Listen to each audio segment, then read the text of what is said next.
Hello, friends, and welcome to Perfect Practice. Today, I have a dear friend and somebody who I know is going to knock your socks off, Betty Murray. She is just a fireball. Like when we get into this interview, you're going to absolutely love her. I know it. It was love at first sight for me.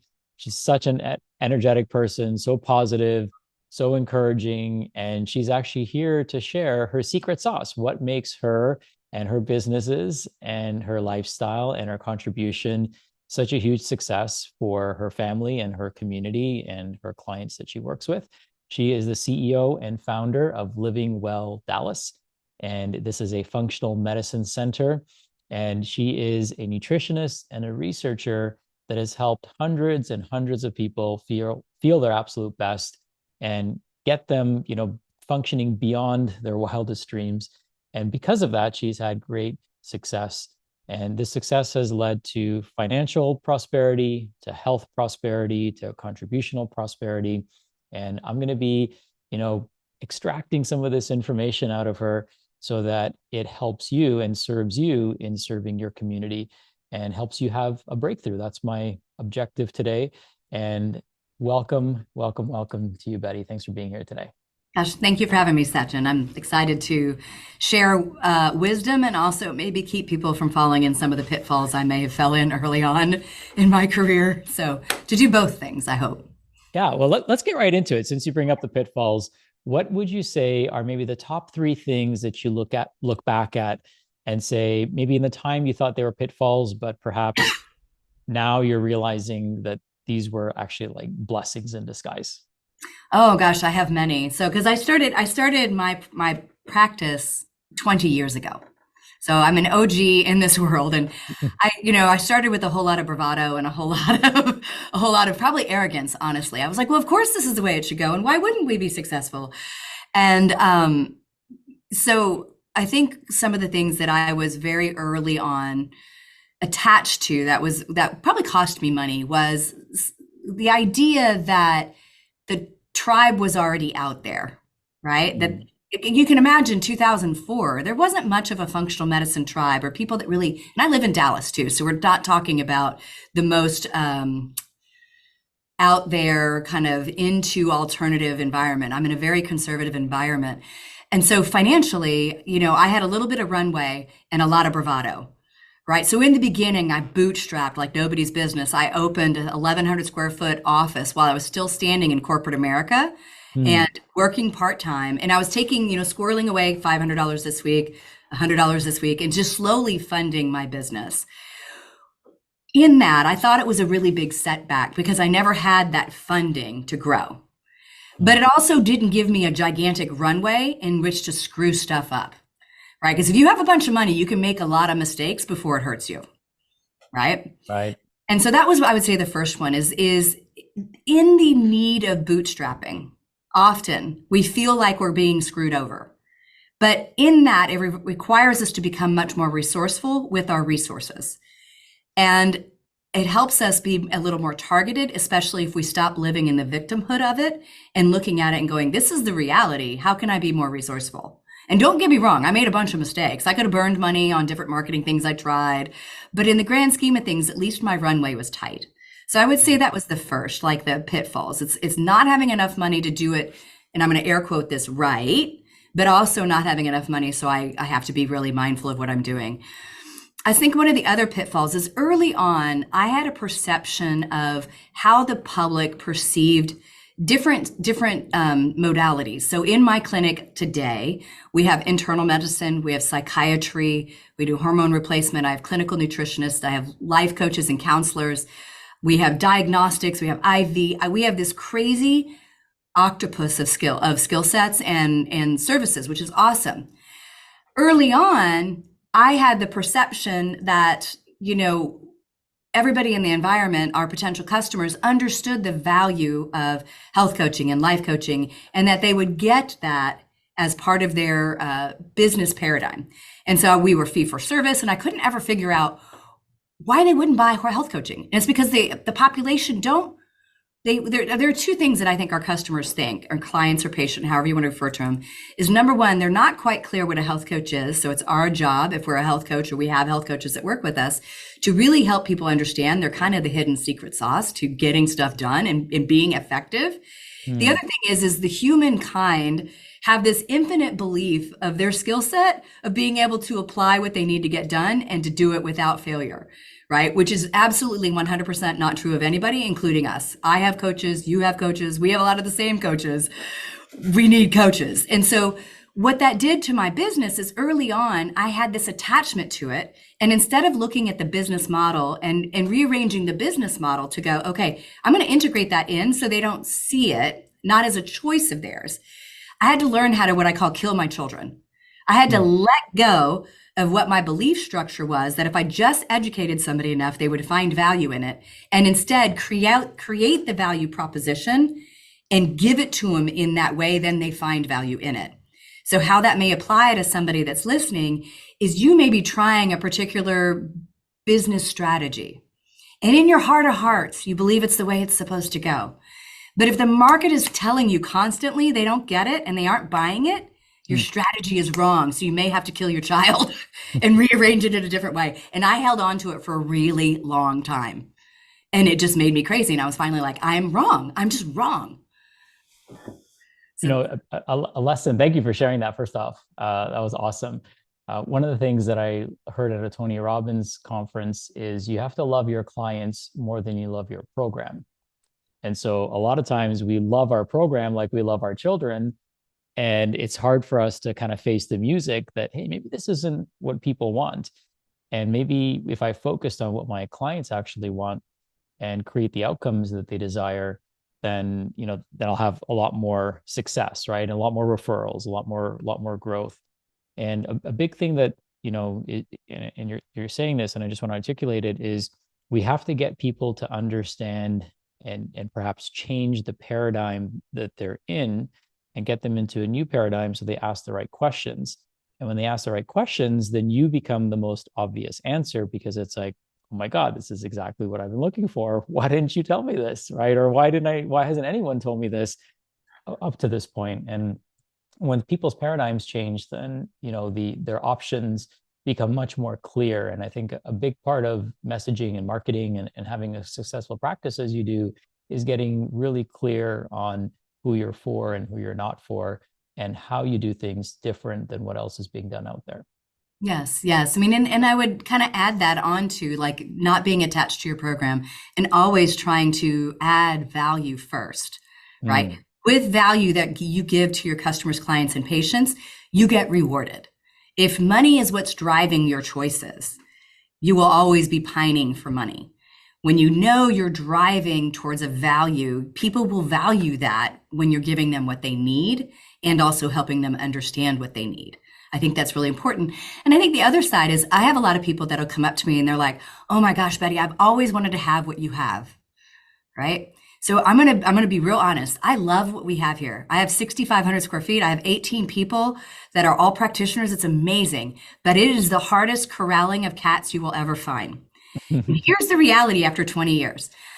I had rheumatology in our office and I let go of it a year and a half ago because I looked at it and I said, the value we provide, do I need that? It was causing more trouble than it was worth. I was like, that is not a business model piece that I want to continue anymore. So I pulled it out. So the other thing is when you're starting out, the narrower you get with what you're doing and who you're serving and what problem you're solving for, the easier it is for you to stand out in that market. And I know you talk about this a million times. So here's my clinic, imagine, right? So who do I serve? The psych patient, the frustrated female or male that's in their 40s and don't feel good, the one that wants to optimize and do longevity, the gut health person. We have a little bit of all of that. That's cool and fun. But when you're looking at being very targeted about what you're doing from a business standpoint, it also makes it really hard to market for. Mm. Because who do you market for? What's your avatar? I got a little bit of all of them, right? I didn't know it then because it was always like, oh, this is going to be a mothership and I'll have satellites and want to do this. And I am working on that in a whole different world because it's not necessary to do that in brick and mortar anymore. But I also look at that and say, if I'm sitting on the fence right now, I'm new to my career or new to this next paradigm, or I'm starting out, or I'm somewhere where I'm starting to make big decisions. Don't go bigger, faster, better and think it's going to be more money, more every, because it Mm, may be complicating things that are not valuable. I have to spend more money on marketing than other people's because I have multiple avatars. I have to spend twice as much effort and time on managing my staff because it's big and multidisciplinary and all those other things. We have it down to a science. But to be honest, if I were to create it today, knowing what I know now, and I did it before there was newsletters and Facebook and all that other stuff, I would be really narrow in what I did because it would mm. help me optimize faster, just in reality. So that's the other thing. So if people are listening, they're like, "Oh my God, I want that." Think twice because you're going to Okay. spend as much time operating, or you're going to have an operator that can operate it for you because it's a lot of corralling people and cats. Yeah, you bring up a good point, and it takes me back to a point in my practice where we had multiple practitioners as well, and one of our practitioners was really interested in neurology, another one really interested in gut health, and then I was really interested in longevity and metabolic wellness, and then we had a hypnotherapist on our team, amazing people.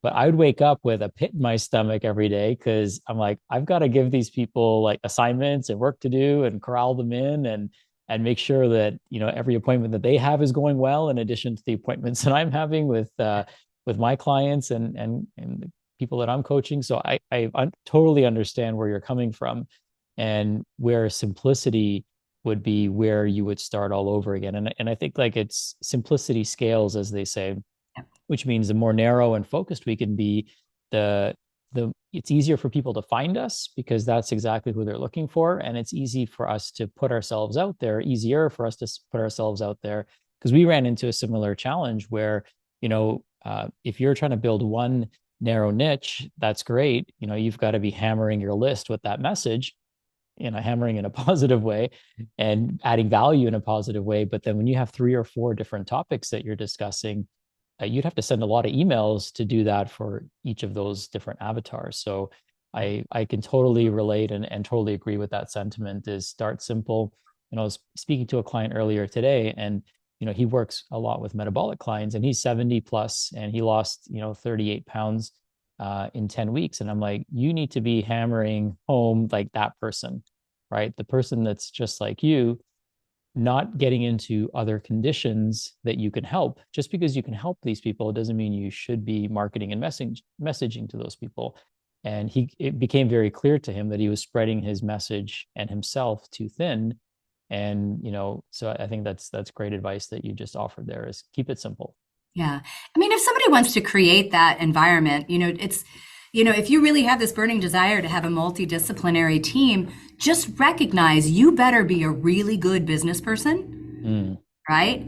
Or you better hire really good business people, which also means that runway of cash flow needs to be better. This is not a $10 to $14 an hour job.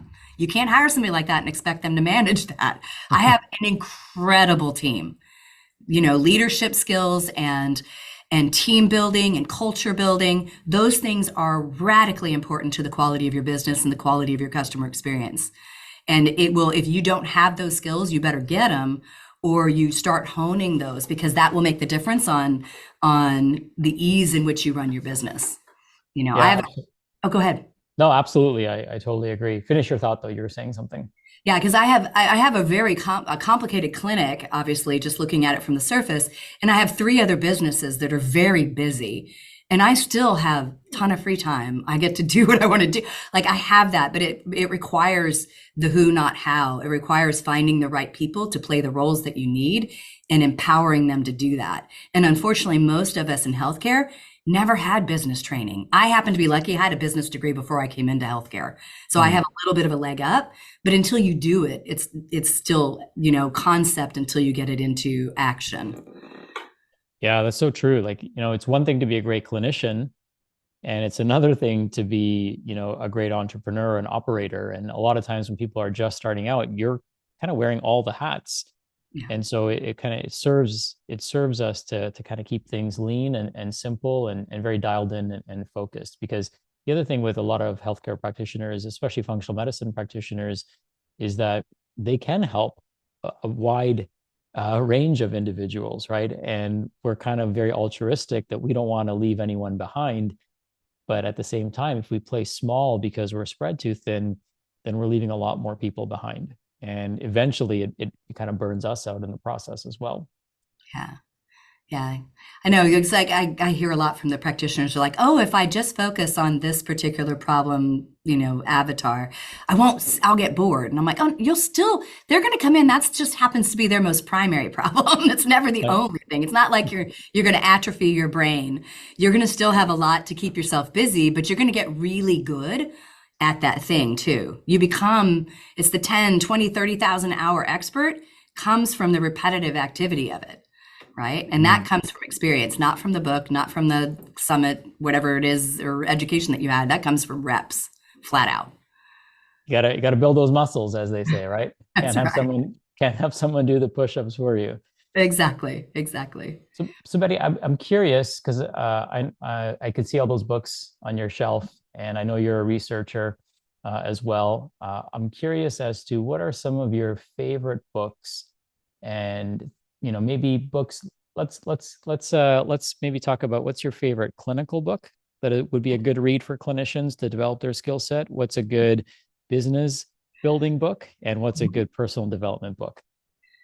Okay. So I would say, I don't know. I mean, it depends on what we're looking at. Um, so lately I've dug back into what is it? The mosaic. It's right back here. The mosaic of autoimmunity. Hmm. So it's a basically the autoimmune textbook, and it's by Dr. I'm going to screw up his name, uh, Schoenfeld, out of Israel. So his group is doing a bunch of cutting edge research on helminth therapy for autoimmune. The the reason why I like it is it's probably the best textbook, because it truly is a textbook, to explain the underpinnings of autoimmunity. So I love that one because I think all of us to some degree are going to be, regardless of who your avatar is, you're going to be in the immune system, Hmm. right? Because it plays such a significant role. That right now is one of my favorites. So business building book, I would say right now 10x is better than 2x. I've Hmm. listened to it on Audible. I don't know how many times. I have it earmarked. I have it highlighted. I think the more people can recognize that it is easier and more effective to leapfrog from where you are to where you want to go rather than doing small incremental change. And it's an exaggerated sort of experience because it's not something we naturally do as humans. That's not how we're kind of taught to think. But I think recapturing that and constantly really recalibrating your efforts to that is really impactful. So I'm constantly rereading that book. And then personal development, I would say two right now. One I will say is financial, just because I think it's valuable. Um, I like Disrupt Her, right? That one is one I'm reading right now about really just sort of stepping into your power, and that is a huge part of my paradigm right now is really pushing women to step into that power in the second season of life and how that transpires. The other one I'm going to say is one that's going to sound very weird, but it's a book by Bill Perkins, I think is his name, Bill Perkins or Parcell, and it's Die with Zero. Hmm. Have you read that? It's so interesting you say that because before you even said that, I thought the first book you were going to mention, I was just reading your mind in a way, I guess. I guess we're connected on a different wavelength. I'm like, I bet you she's going to say Die with Zero. And you said it. Yes, We were yes. just, we were just talking about that book with a group of my friends this past weekend because one of my friends, he's accumulated quite a bit of wealth. And I'm like, dude, what are you gonna do with all this money?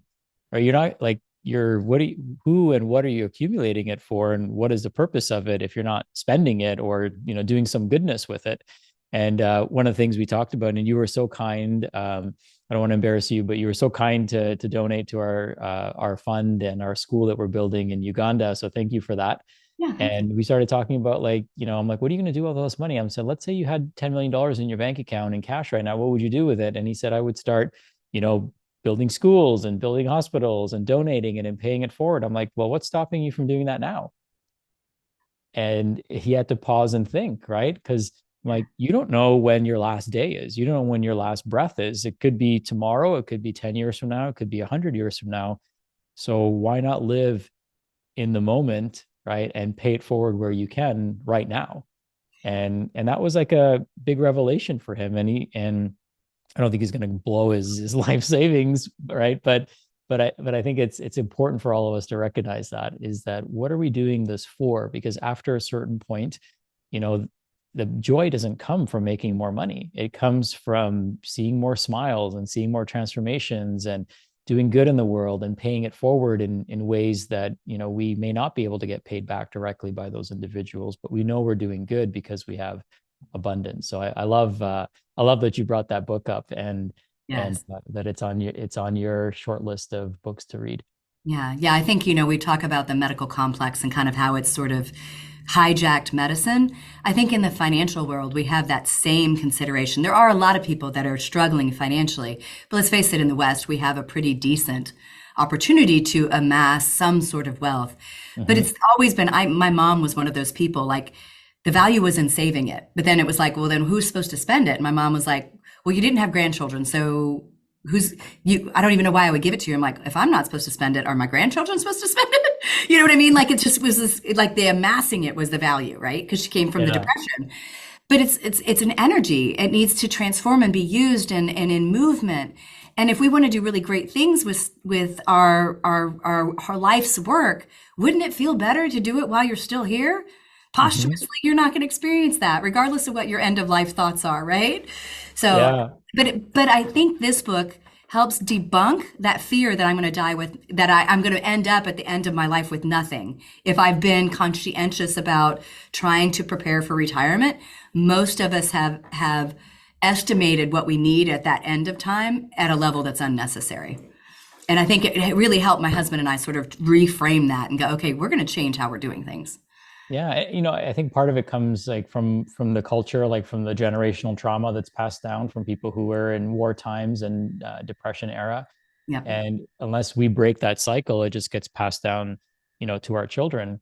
My parents are the same way. You know, that I don't know what they're saving up all this money for. My brother and I are, you know, financially stable, and, you know, whatever they leave us with, I don't think will make a huge impact financially for us. So it's like, why don't you guys go and enjoy it? And we can see the joy, right? I'd rather know that money was spent on your joy and happiness than just ending up in my bank account when you move on and transition. So Yeah. they're in India right now, hopefully living it up and I hope enjoying so. every moment that they can. But it is hard to take that out of people Yeah. because it could be ingrained at such a young age, right? It's like an inner child money mindset that sometimes they're encapsulated in, and it's hard to break free from that. Have you uh, the question I want to ask is where having that grown up in perhaps that type of money mindset and financial you know, paradigm, was there an event or something that helped you break free? Was it free from that? Was it this book? Was it something that happened? I'm curious about that. So I don't know, I think some people become like their parents and then some people like fight against their parents. I was very much like, I didn't have children, but I kind of look at it and I go, there might have been a couple reasons for not having children because I was the kid that always asked why. And I was very different.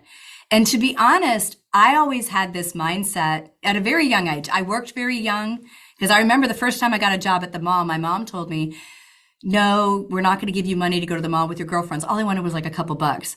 And she wouldn't. I was like, fine, I'll go get a job. So I came back with a job and I'm like, I'm working, period. I don't care. I was underage, didn't matter. I falsified my birth certificate so I could work because I was so determined I was going to work, right? That no federal felony there or whatever. But anyway, so I have almost the opposite side, right? So I look at it and I go, I don't care. I'm going to make this happen. I will find the money. I will make it happen. I'll just make more, Hmm. you know?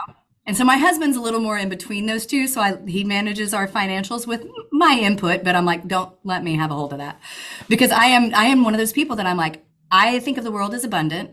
I think if I live in that abundance and I'm making the, value and all that other stuff and doing the right things, I will be rewarded for it. And so far, has it been easy every time? Heck no. But I have been rewarded for it. So I'm like the opposite. I'm like the flagrant disregard. I'll spend it. I'm like, I need to go start a business. I'll just spend the money. So, Yeah, you remind me of me in many ways, and that's probably why we connect so well. So one of the things that I started when I was young is a barber shop, and the irony is obviously there's not much left up top to cut, but I try to keep my beard as clean as I can. The So my parents, my dad specifically, would he would come home late at the end of the day, and the last thing he wants to do is take us to go get a haircut, right? yeah. And uh, and so you drag out our haircuts for weeks and weeks at a time, and then you get to a certain age where you want to look good, right? You want to feel Yeah. good. And so then I started paying attention to how to cut hair. So I go to the barber shop and watch them cut hair. And then Yeah. I started cutting my brother's hair and then my own hair and then eventually my dad's hair. And then I had a little barber shop in my garage. That's awesome. So I'm totally with you. And part of it started from not getting what we wanted, right? If your mom gave you that money, you'd be a totally different person today. If my dad took me every week or every 2 weeks to get a haircut, I'd be a totally different person today. So sometimes these things that in the moment don't feel very good, or we feel like we were slighted, or why do they get that and I don't? They actually shape us and mold us into who we are. So it's like such a huge blessing in disguise that it just lit a fire under you to say, I'm going to determine my destiny and not depend on outside forces, to determine my financial future. And kind of the story that comes up for me, and you've probably heard this. There was two brothers who had an alcoholic father, and one brother turned out to be a raging alcoholic, and the other one didn't drink a sip. And so Mhm. they interviewed them and said, well, the alcoholic said, they asked him, why did you become an alcoholic? And they said, well, my dad was an alcoholic. So what else did you expect? And they asked the sober one, how come you don't drink? And he said, well, my dad was an alcoholic and I didn't want to be an alcoholic because I saw the ravages of being that way. So a lot of times our parents can model what's what's good for us, but sometimes they can model the opposite. So it's good to have a North Star so that we know what we want, but it's also good to have that South Star, so to speak, so we know what we're moving away from and what we don't want for ourselves. And I'm certain that you have a wonderful relationship with your parents, as do I. And it's those little things that shape us, and we kind of look back and thank them for thank you for not giving me that money because, or thank you for not taking me for that haircut because it's shaped me into who I am today. And I know you mentioned you don't have children, but I'm uh, I'm trying to try to pass that entrepreneurship onto my son Mhm. because my parents said no because in some cases they couldn't actually afford it or it wasn't in their budget. It wasn't that they're trying to be mean.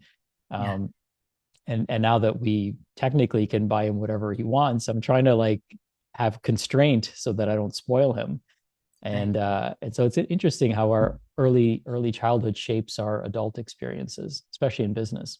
Yeah. Yeah. No, my parents, a lot of times it was money was tight and it was difficult. I was reading the Elon Musk book, Love Him or Hate Him, whatever, everybody's on that. But Walter Isaacson, of course, the guy that wrote that book, and he did Steve Jobs. And, so he sat with all these people that have radically changed the world. And the truth is none of those people had a real easy life. Mm-hmm. And it really is through our adversity, those things that are difficult for us make us more tenacious or whatever we want to call those things. They're helpful. And I think that same application, even if you're listening to this and you're like, well, my life was pretty damn easy, what does that mean? This next step of opening a practice maybe, or walking away from the traditional medical environment, that is also adversity, right? So we either go into it with a sense of I'm going to come out on the other side, and maybe I'm going to burn the bridge that allows me to step back. That's the other thing, is don't keep a plan B that's real easy to go back to, right? Because human Yeah. nature would be to drop back to the B when it gets hard. I mean, I made sure I had nowhere to go. I was in IT. I went back to school for this. Hmm. And then I made sure I couldn't go back. And so it was like, I must move forward. And so you just keep marching forward and keep reiterating and changing. So I would say that's the other part. So that adversity often helps. Yeah, I found that as well. And, I haven't had like extreme hardships in my life. I mean, not getting a haircut, certainly I don't want to minimize the trauma that some people have experienced. Um, but I do find that the people who are the game changers or world changers, the Mavericks who really changed the trajectory of humanity, they all had this like, huge chip on their shoulder. Like Steve Jobs had, a lot of self-worth issues because he was adopted. And, I know Elon Musk had a very difficult, challenging, time with his father growing up. And it's almost like sometimes like I'll say this for what it's worth, and I don't want to put it into the ether, but sometimes you almost wish you had this adversity because you see what they've done, and Mhm. you don't have to have that level of trauma or that level of challenge to use something that fires you up, that lights you up, because everyone's 10 out of 10 is different, right? My 10 out of 10 traumatic experience is my 10 out of 10, and it might be somebody else's 2 out of 10, but that doesn't really matter. So I think a good piece of advice is for us to dig through our childhood and figure out what are some of the things that, maybe were difficult or challenging at the time that are serving us now. And how do we lean into those things because they can help us propel us into the future? Yeah. And, I always, even as a kid, I joked, so I'm adopted. I'm very personality different, particularly than my mother. Mm, But one of the biggest things that would guarantee to make me act was to tell me I couldn't do it. Now you mm. can't do that, or you're not allowed to do that, or you shouldn't do that. I was like, oh, freaking game on. I will prove you wrong every time. And I will double down. Like I will make sure I work harder, faster, whatever to do it. And that has served me. But a lot of it was, my parents were very, I would say, very German in my upbringing. It was like, don't get a big head, don't have high expectations. The world is going to victimize you and you need to just girder yourself to that. And I was like, oh, not me. I don't think so. I was like, not my world. So, you're you know, talking to so the you're talking to the wrong person and the right person yeah, at the same time. exactly. So, it all works out. But yeah, I think recognizing those challenges are actually helpful is always good. Yeah, I love that. One of the things that became very clear to me is that success usually is a result, and kind of staying in the same vein as Steve Jobs and Apple, is when we do things different Hmm. and differentiate ourselves from the competition. And Sally Hogshead, you may know her, said Yep. that different is better than better. So I'm curious as to how you differentiate your practice and your services versus perhaps some of the other practices in your town. Yeah, yeah. So I would say first and foremost is, and I did this kind of kicking and screaming. I built this very large center, very busy, very, very standing out in the public eye, right? And I kept wanting to say, but I have this company, and I didn't want to be the brand. And I Mm, think Sachin, when you and I first met, I was very much like, I don't want to be the brand. But the reality is your brand, your brand is you, right? In today's world, you can extract yourself from the brand, but you have to be part of the brand. So I'd say stepping into that role and owning that. And I did it locally. Like I had to get out and speak. Everybody goes, well, how did you get your business to millions of dollars? Well, I got started it when we didn't have social media and all this other stuff. I used to call it work in the corners. And the reality was, is I spoke anywhere and everywhere. One year I spoke 220 times. mm. Every Rotary, Kiwanis Club, PTA, I showed up everywhere because I was like, I need everybody to know who we are. I got good at public speaking. But the other side of it is I was out there sort of being this brand, right? So I think having that brand avatar that people sort of gravitate to, and I'm out in public, out at charity events and those kind of things, owning that I am the owner and CEO and founder, I think is really important. The other thing I would say is people most of the time, customers, patients, like if you look at malpractice claims or just why they leave a practice, it is rarely because of what happened. It's not because of a malfunction in a lab review or something like that. It's how it was handled. So the truth is, and I would say this to any of the practices, because I had a consulting and coaching firm for a decade doing this, and I stepped back from it when COVID hit. That was one of the things that I was like, I'm gonna kill my child. This is not the child I want to carry anymore. But the execution of your business, which means the experience that patient has from the moment they like hit a social media, the website, the phone call, the contact us, every part of that experience needs to be thought out and managed in a way that makes it an extraordinary experience. If you screw up, you own it, you fix it, you apologize for it. And my team is so damn awesome at execution that we out execute everybody. I can remove a practitioner from our practice, which is super rare. Most of my people have been with me 8 years or more. But literally, the patients will say, "Well, who are you bringing in?" Because their experience is the experience of this thing. So the other thing, when you want to stand out, is you need to look at the non geeky clinical stuff and double down on that experience, all the way down to the emails, the messages, how the phone get answered. Those things will make up for a world of pain and will also make you look better, because most people shirk that. And that's the stuff that people get mad about. Hmm. Yeah, that's so huge. I love what you said about extreme ownership. I think that's one of the things that differentiates people who are successful in business is they own it, right? They own every bit of it. And when you can surround yourself with a team that does that as well, I think it's really setting you up for exponential growth and service to the people that you love and care about the most, which are your clients. Yeah. Um, Maybe a good question here would be, having such a loyal and supportive staff that's kind of all on the same page. What does your hiring process look like? So if you were to expand your team, I'd love for you to maybe shed some light on that. Yeah, so I'm very lucky. I have some people that have been with me 8 years, 14 years, 12 years, 9 years, 17, 19. So I don't have to do a lot of hiring, but I do. So our first thing is, obviously you're going to go LinkedIn or whatever, Indeed, and we put together kind of a matrix of requirements that we want. And Indeed in particular, you're able to sort of narrow down those requirements so they can kind of help weed out those things. My team actually does the initial interviews. So I have a woman that works for me that's been with me forever, that is very strategy driven, culture driven. She helps run the culture in the company. She does the first interviews. And what she's really looking for is, on the paper, you can easily figure out, do they fit the role that I want? Do they fit the skill set that I need? Her job is to figure out very quickly, are they a culture fit, right? Mm. So that's very much the first thing, because there's no reason for them to go any further if they aren't an absolute culture fit. And here's one of my rules about that. I don't want somebody to always say yes to me. I worked for a company that had yes people and they're going under, right? This is decades ago. You need people that challenge your thoughts, because that helps you make sure that you're not making kind of errors in thinking. But they have to be on board for your strategy, right? So when you're looking at that culture fit, that's what you're looking for. And so I tell people, I'm like, I have a Volkswagen test. I had a Volkswagen Bug. That was my first car. Learned how to work on it. And I imagine that person, and my staff does the same thing. I said, we're going to be working in tight quarters with each other all the time.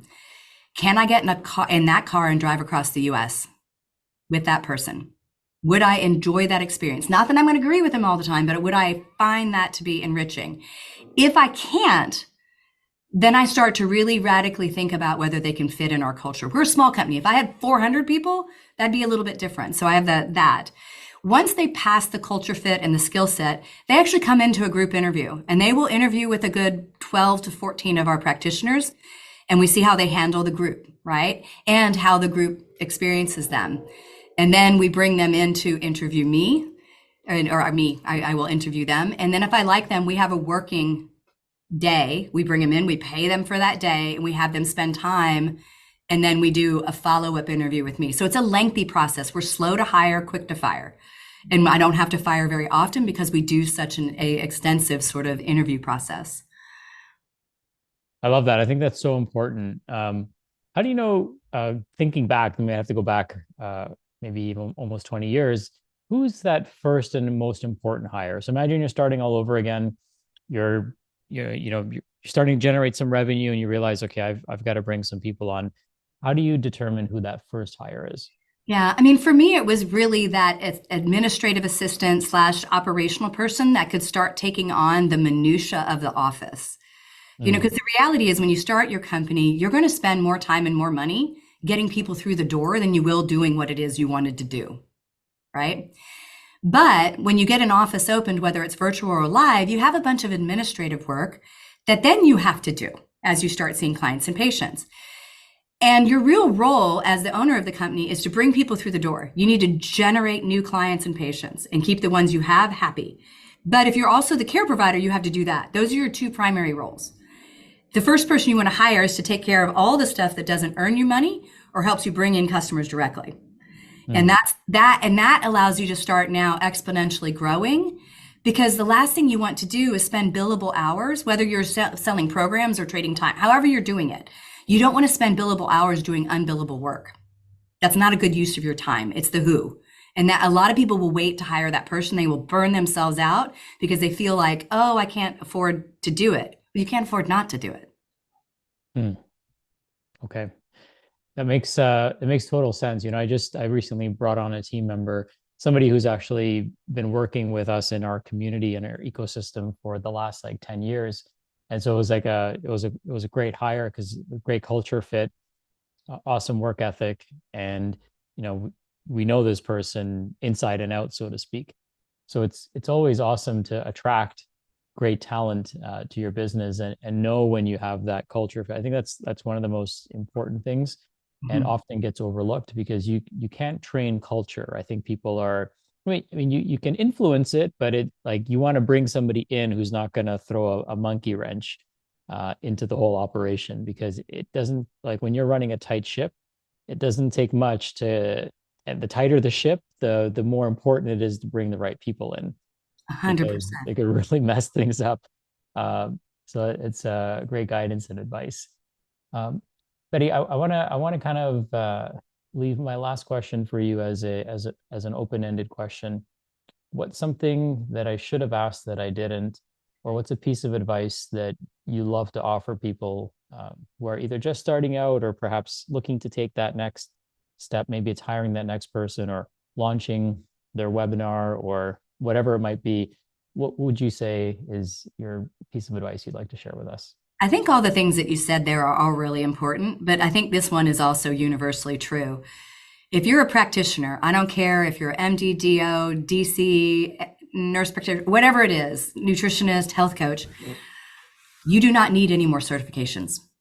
Mm, Because often we get into this like, I just need to know more. I need to get one more certification. I need to go take this other training and then, which ties you up in uncertainty, indecision, and blows money, right?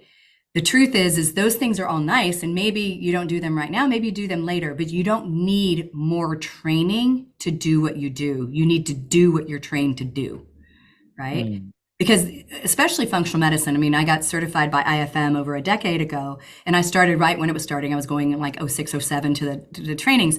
And what I thought was so weird is I was a nutrition professional. So as soon as I learned something, I started using it. But a bunch of my doctor friends were like amassing the information so they could take the board. And they were never practicing it. And I would be like, "Oh, you don't even know what you're doing because you've never done it. Just because you can pass the board exam doesn't mean you actually know what you're doing." And they're like, "But right. I have to have the exam to do it." I'm like, "No, you don't." And that all it Mhm. did was set them back 4 or 5 years, right? You don't need to be certified in any new stuff. You got the skills, use them, and then you can add new skills, but you don't need to hold off to get more skills to then do. That's a procrastination effort. Yeah, I love that. That's such a great point, and something I see people doing over and over and over again. Like they're investing in certifications, but that same money could be invested into their business or marketing or something that has an ROI that's more immediate. Mhm. And I also feel like a lot of people keep taking more training and courses because of a few reasons that I've identified, and I'd love for you to add more if you can. Is one is that it's a form of procrastination, as you said. It leads to imposter syndrome because they just never feel like they know enough. And that imposter syndrome leads to a lack of certainty. So they never really like fully put themselves out there. Mhm. And what I tell people to do is the way you build the muscles is by doing the reps. And as long as you're in high integrity and you're willing to take ownership and you're willing to learn and be resourceful, most of the times we're not dealing with life or death type of situations. And we can find the answer if we have the right resources, the right community, the right team. We can find the answer pretty quickly if we don't know it.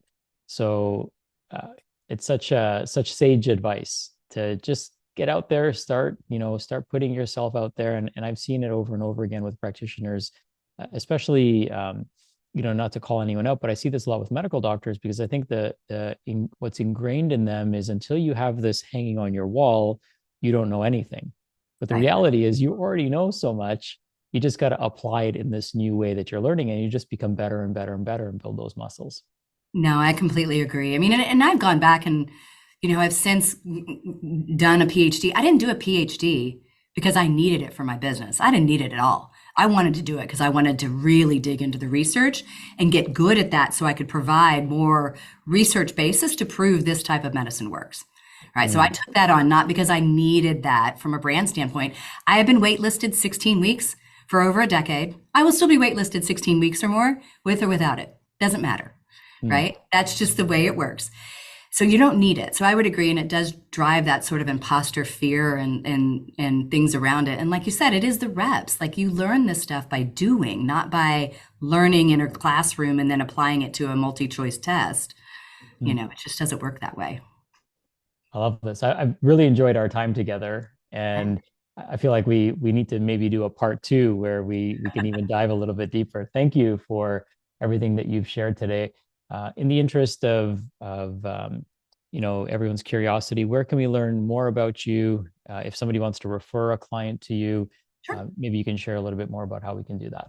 Sure, sure. So my clinic website address is livingwelldallas, like the city.com. And then if you want to look me up, it's bettymurray.com. And then I have a podcast called Menopause Mastery that's on all of the podcast platforms. And so you can find me there also. Amazing. Well, we're going to have to come and have you speak for our other podcast called Living Proof. We can go into the menopause mastery side of things. Amazing. You're just a wealth of knowledge, such a great inspiration. Love your smile, love your energy. Thank you for your time today. Thank you for your wisdom and sharing the lessons. Appreciate you greatly. Have an amazing, amazing rest of your day. Thank you. You too, Sachin.